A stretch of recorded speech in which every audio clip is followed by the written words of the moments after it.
Wa yudfanul mayyitu fi lahdin mustaqbalil kiblah. Wa yudfanuh lan dimakamkan al mayyitu sapa mayat. Wa yudfanu dan dimakamkan al mayyitu sapa mayat, dimakamkan fi lahdin di dalam liang lahat. Mustaqbalil kiblah atau mustaqbalal kiblati, dihadapkan ke arah kiblat. Dihadapkan ke arah kiblat. Dalam liang lahat ini hukumnya sunnah. Paham ya? Adapun dihadapkan ke arah kiblat itu hukumnya wajib ujuban. Kenapa? Diibaratkan mayat itu seperti orang yang sholat. Oleh karena itu kalau non muslim, nah ya paham ya, kalau non muslim tidak usah menghadap ke arah kiblat. Saya ulangi lagi, di sini untuk mayat wajib dihadapkan ke arah kiblat ketika dimasukkan ke liang lahat. Ada sebuah penjelasan wujuban. Wajib hukumnya dihadapkan ke arah kiblat. Kenapa? Karena tanzilan lil mayyiti manzilatal musolli. Karena mayat itu diibaratkan orang yang sholat. Sedangkan orang yang sholat itu menghadap ke arah kiblat. Oleh karena itu wa yu'khadhu min dzalika adamu ujubil istiqbal fil kafir fayajuzu istiqbaluhu wastidbaruh.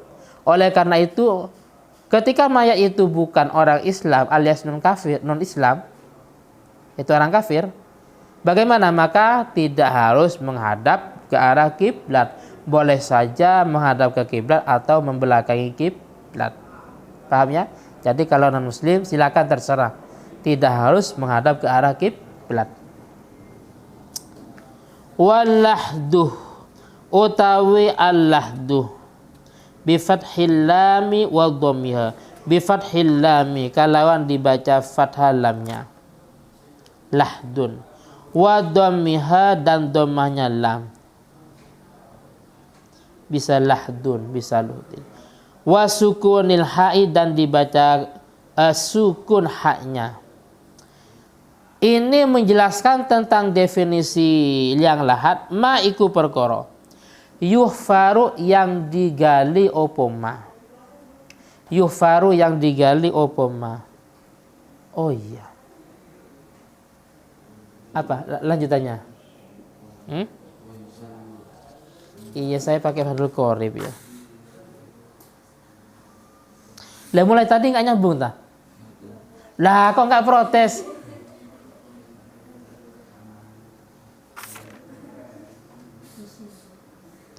Loh Ustadz ini kok beda ya? Terus berarti sekarang apa lafaznya? Lafaz wa?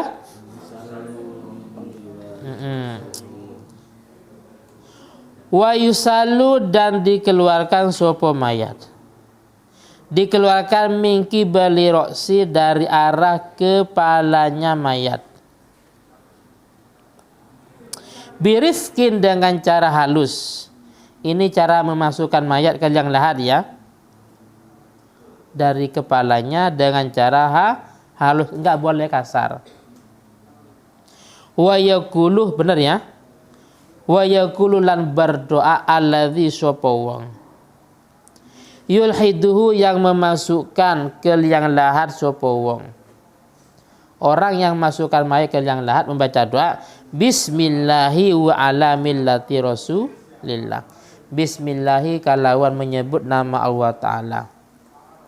Wa ala millati rasulillahi dan atas agama, atas ajaran, ya agama sama, ajaran Nabi Muhammad Shallallahu Alaihi Wasallam. Wa yudja'uh dan dibaringkan sopo mayat fil qabri ing dalam kuburan. Ba'da an yu'mako setelah dalamnya kuburan Qomatan wa bastotan. Qomatan seperti orang berdiri.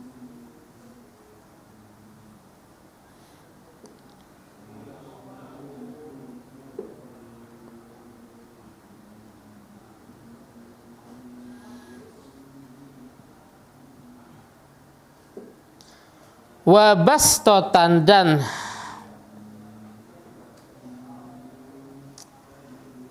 membeberkan kedua tangannya.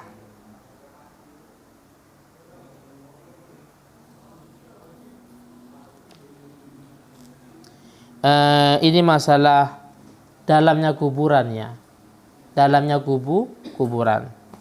Kira-kira nasa berdiri di sana bisa. Terus seandainya mayat dimasukkan dengan tangannya di atas umpamanya, jadi bisa saking dalamnya. Jadi kuburan itu agak dalam. Kenapa? Karena tujuannya biar mayat itu tidak bau, semuanya tertutup. Karena gini, kalau bau dikhawatirkan mayat itu dimakan oleh hewan buas, atau ada yang terbuka umpamanya. Jadi ketika ditutupi ternyata ada yang terbuka, itu khawatir. Apalagi ketika makam itu jauh dari perkampungan. Jadi dikhawatirkan dimakan oleh hewan buas. Makanya agak dalam, setelah itu ditutup dengan rapat. Itu kan fungsinya makamnya. Terus wa yustahul qabru ya. Wa yustahu dan diratakan al qabru opo kuburan. Wa yustahu dan diratakan al qabru opo kuburan. Wala yubna alaihi wala yubna dan tidak boleh dibangun alaihi opo kuburan.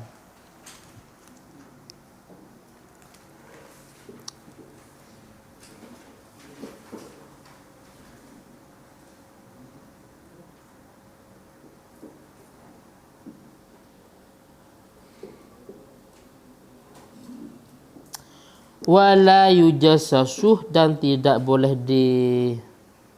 dicat pakai cat oren umpamanya ya. Kuburan dicat oren, dicat pink umpamanya. Seperti yang sedang viral beberapa bulan yang lalu, tapi di Malang mungkin ya. Jadi di satu komplek makam itu semua kuburan dengan berbagai macam warna. Ada yang ini oranye semua ya, bagasnya oranye. Terus di sini pink semua. Terus ini warnanya apa? Ungu semua. Kenapa? Karena itu akan menghilangkan kesakralan kuburan. Paham ya? Wis. Yang dimaksud walayubna tidak boleh dibangun. Jadi gini, kuburan itu ada 3. Paham ya? Kuburan itu ada 3. Ada kalanya kuburan itu tanah milik pribadi. Jadi rasa ini orang kaya. Jadi rumahnya seperti istana. Maka kalau dimakamkan di daerah situ, baik depan atau belakang rumahnya, silahkan. Kuburannya walaupun dibangun seperti apa, terus diberi tembok seperti apa, enggak. Kenapa? Karena tanah pribadi. Itu pribadi, namanya mamlukah pribadi. Yang kedua, umum. Umum itu ada 2 nama. Yang pertama musabbalah. Musabbalah itu adalah dalam fikih definisinya ma'tad ahlul baladi adafna fiha. Warga sudah biasa menguburkan mayat di tempat itu. Istilah kita pemakaman umum. Yang ketiga tanah wakaf. Pemakaman umum tapi diwakafkan. Contohnya, makam ini akan saya wakafkan untuk orang Islam. Berarti selain Islam tidak boleh. Warga ini, makam ini saya wakafkan khusus untuk orang Sepanjang umpamanya. Khusus untuk orang Sidoarjo. Berarti walaupun orang Islam, tapi bukan orang Sidoarjo nggak boleh. Itu namanya tanah wakaf. Karena yang 2 ini bukan milik pribadi. karena wakaf atau musabbalah, maka tidak boleh dibangun, dicor nggak boleh. Kenapa? Karena gini, mayat itu kalau sekiranya sudah hancur, maka diperkenankan untuk memasukkan mayat lagi. Dan ini sudah hancur, maka boleh memasukkan mayat yang masih baru. Tapi kalau sudah dibangun, dicor, maka akan terjadi tatyikon bima la gharada filil muslimin. Tatyikon akan menyempitkan bima la gharada filil muslimin, dengan sesuatu yang tidak ada tujuannya, menyempitkan kepada orang Islam yang lain. Paham ya? Tapi kalau tanah pribadi, silakan. Walaupun kuburannya dicor sampai beberapa lapis ya. Bangunannya seperti masjid umpamanya nggak apa-apa. Kalau itu tanah pribadi. Tapi kalau umum nggak boleh ya, tidak boleh. Kecuali kuburan itu adalah kuburan wali. Paham ya?